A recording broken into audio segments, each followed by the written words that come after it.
The Avalon was always a bit of a granny car. That is until this generation showed up 6 years ago. Since then, the Avalon has been known for new traits, such as offering Lexus levels of style, tech, and luxury amenities, all packaged in a more attractive body. Like always, this review will cover all trims of the Avalon, not just this Touring. 2018 is the last model year of this generation, so let's see if it's still worth your money.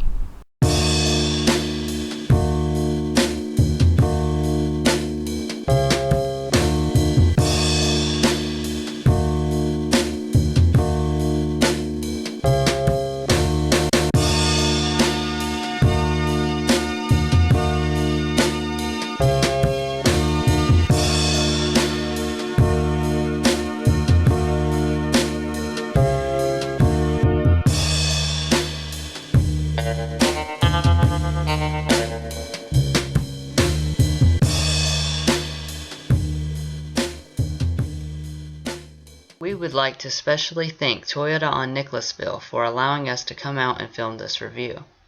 If you would like to check out their dealership and massive inventory of all the Toyota models, a link to their website has been provided in the video description.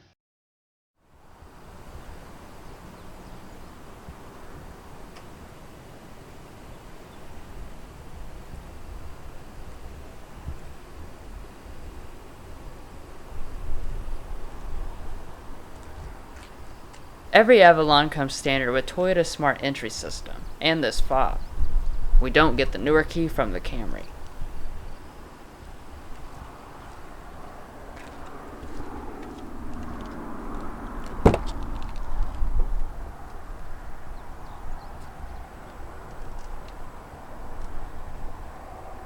Like always, we'll start by popping the hood.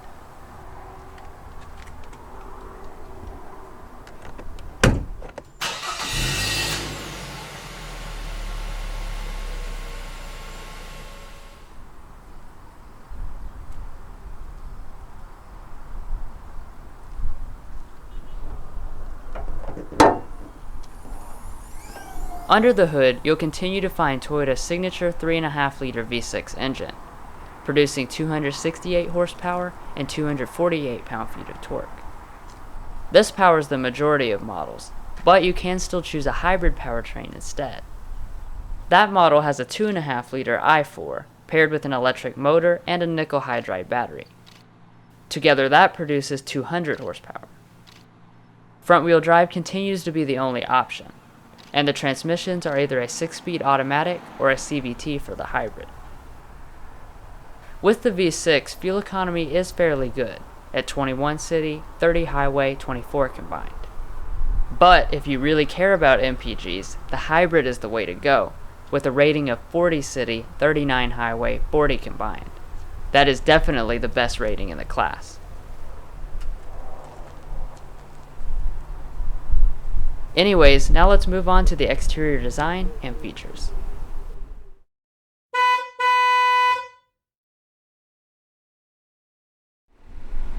For the twilight year of the 4th generation, Toyota left the styling alone, a good thing in my opinion.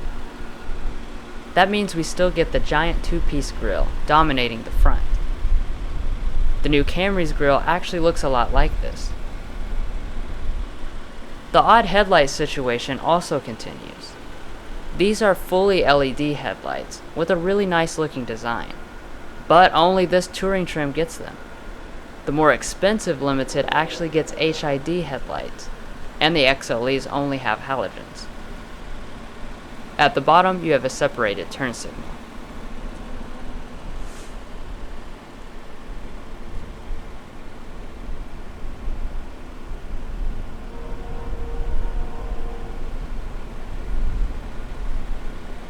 This certainly doesn't look like an old person car, especially with these black Touring wheels.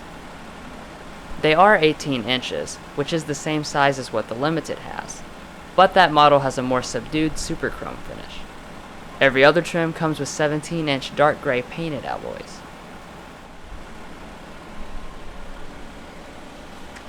The brakes are 11.7-inch ventilated disc in the front, and 11.1-inch solid disc brakes in the rear. Of course, they all ride on all-season tires. Coming up to the mirrors, they are heated, power adjusting, and have turn signal indicators built in. With the Limited, we would also have auto dimming abilities and puddle lamps. Finally, we have the blind spot monitoring system, which is included on XLE Premium.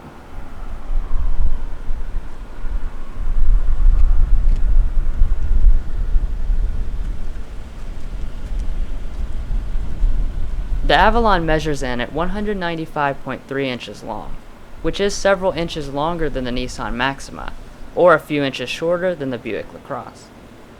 It's also a bit longer than the Lexus ES, which it shares a platform with. Last year marked a big advancement in safety, since Toyota's Safety Sense system was added as standard equipment. Included in that are pre-collision braking with pedestrian detection, lane keep assist, auto high beam headlights, and dynamic radar cruise control.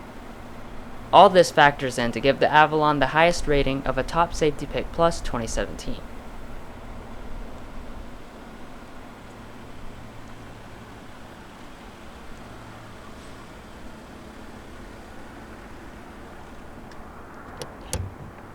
The V6 Avalon comes with a 17.2 gallon fuel tank, and the hybrid with 17. And because of it, the Avalon Hybrid gets an absolutely massive range of 680 miles. The V6's 413 miles pales in comparison.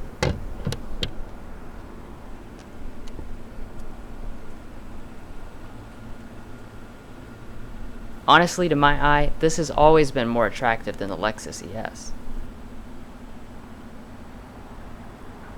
There is a small piece of chrome to connect the taillights. The taillights themselves are fully LED across the range.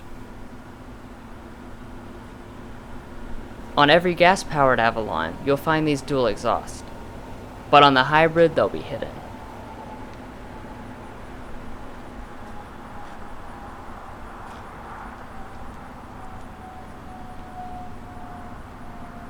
Now let's go ahead and move on to the luxurious and stylish interior.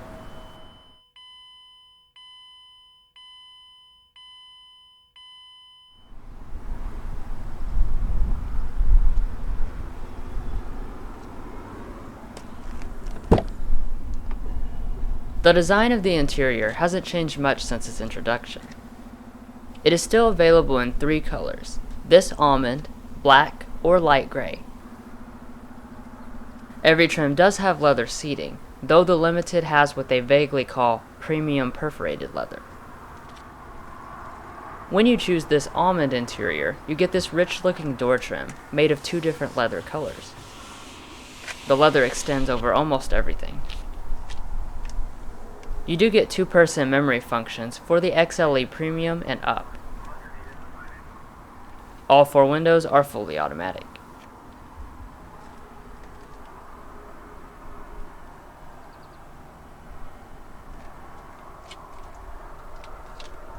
Almost every trim comes with this 8-way power adjusting driver's seat with 4-way lumbar, but the Limited adds power thigh extension. Toyota's not real specific about it, but I think this is synthetic leather until you get to the Limited.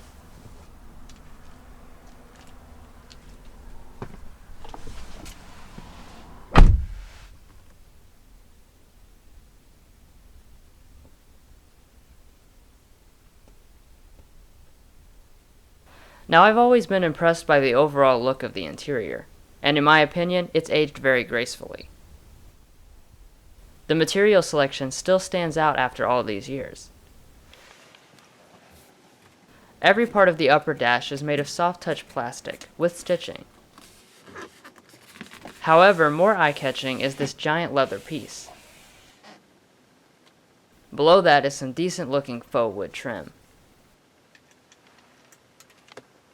Finally, there is some more leather down here, and everything fits together very well.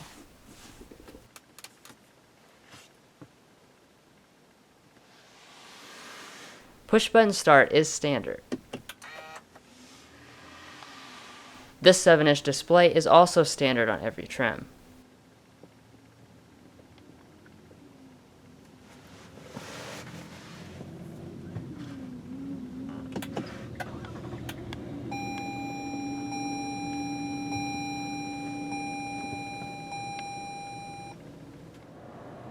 The gauges have the same classy look to them, as they always have. In the center, you'll also find a multifunction display, with all the regular expected stuff.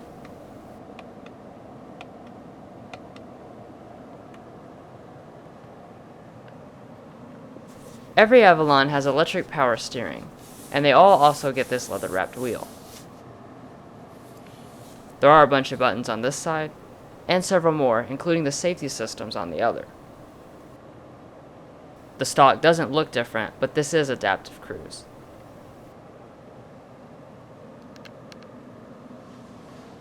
The wheel itself does manually tilt and telescope, and also heating is not available.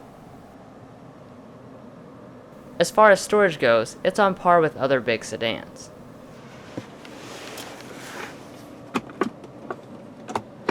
On the top of the center console, you have a sliding tray, and below it, it is surprisingly deep.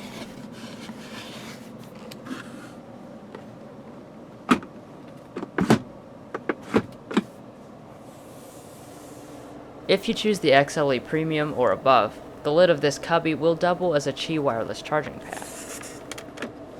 Inside, there is a lot of space, and you have more traditional power options if using the wireless charging doesn't work for you.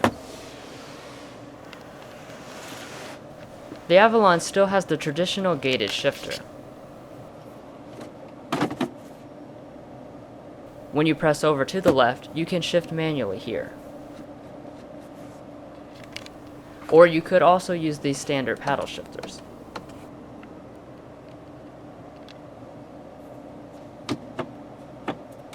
When you shift into reverse, a standard backup camera appears. It has distance markers, but no trajectory until you go up to the limited. This is one of the oldest looking elements of the cabin.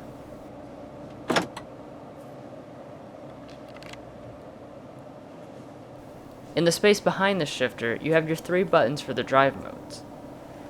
And next to those are the multi-stage heated seats.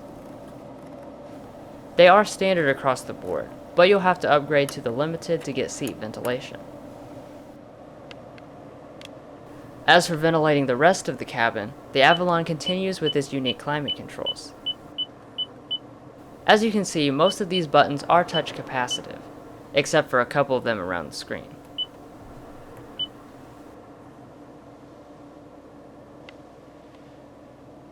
Now let's listen to the 9-speaker audio system.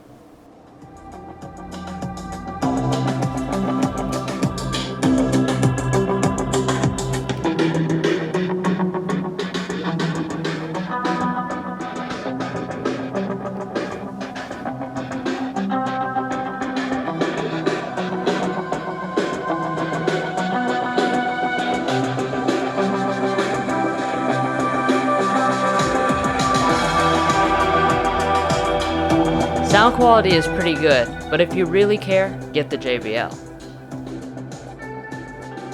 Now let's take a quick look around the Entune system. This is one of the few areas that is starting to show its age. This is an older resistive touchscreen, which is pretty dim and washed out. From the home screen, you can click on things to go straight to them.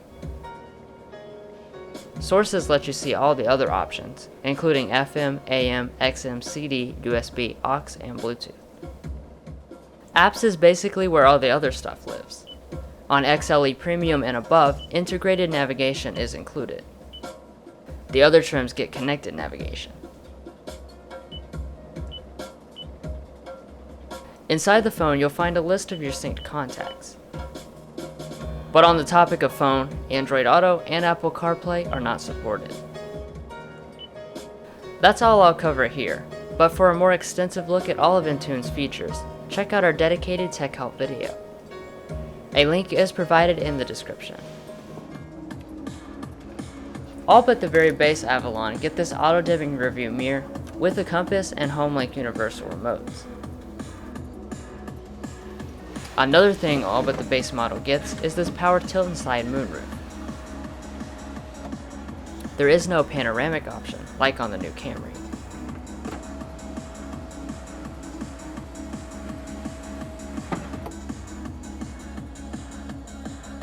I've reviewed the Avalon many times before, and I have to say every time I get in, I'm always impressed. The design is classy, high-tech, and everything around it is as luxurious as a full-blown luxury car. Overall, there are very few cabins that have aged this gracefully.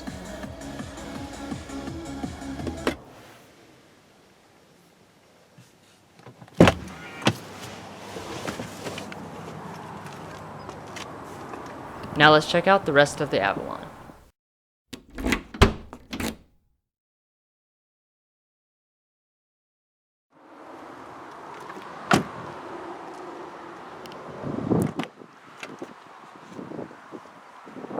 In the rear of the Avalon, you'll find a ton of space. It measures in at 39.2 inches of legroom and 37.9 inches of headroom, which makes it quite a bit larger than the Nissan Maxima, but right in line with the Buick LaCrosse. Toyota did not skimp on the rear door trim, since it's exactly the same as in the front. The window is auto up and down. The seat itself is comfortable, just like the ones in the front.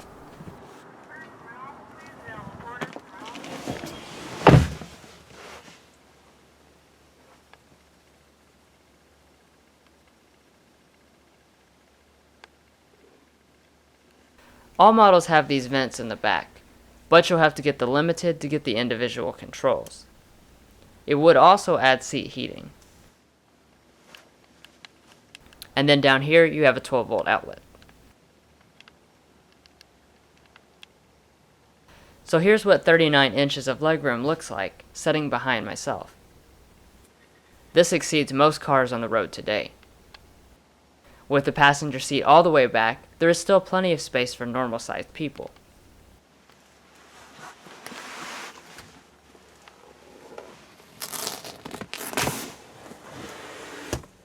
You do have a nice leather-wrapped center armrest. And unless you choose the hybrid, you will also have this trunk pass-through. Obviously, that does mean the seats don't fold.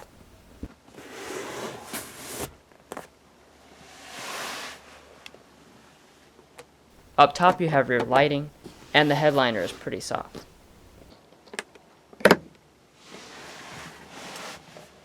Overall, the rear of the Avalon plays above its price point.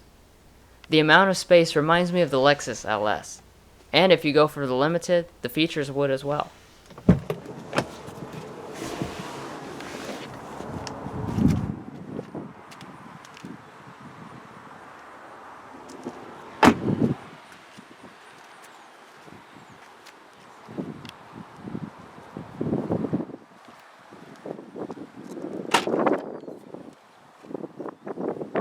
The trunk of the Avalon is pretty big at 16 cubic feet for regular models, and 14 cubic feet on the hybrid, thanks to that battery pack. Like I mentioned a minute ago, the seats will not fold. Other than that, there's not really anything special to mention.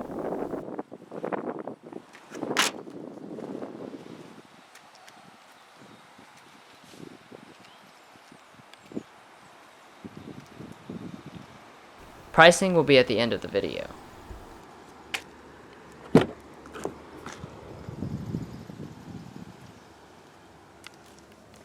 The passenger seat is 4-way adjusting on most models, except the Limited where it is 8-way adjusting.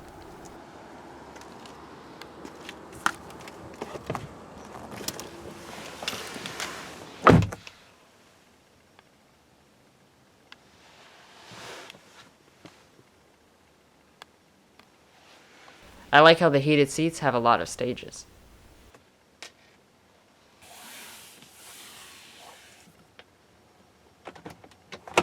The glove box is honestly pretty small for a car of this size, but it is felt lined.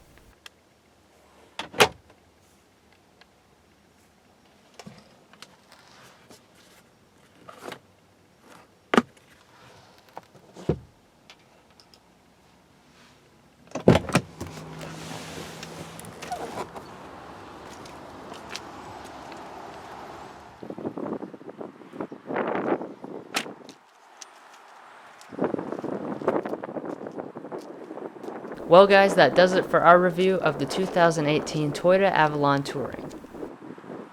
Pricing is coming up next, and be sure to like and subscribe. Also, let us know what you think of the car in the comments section below. See you next time.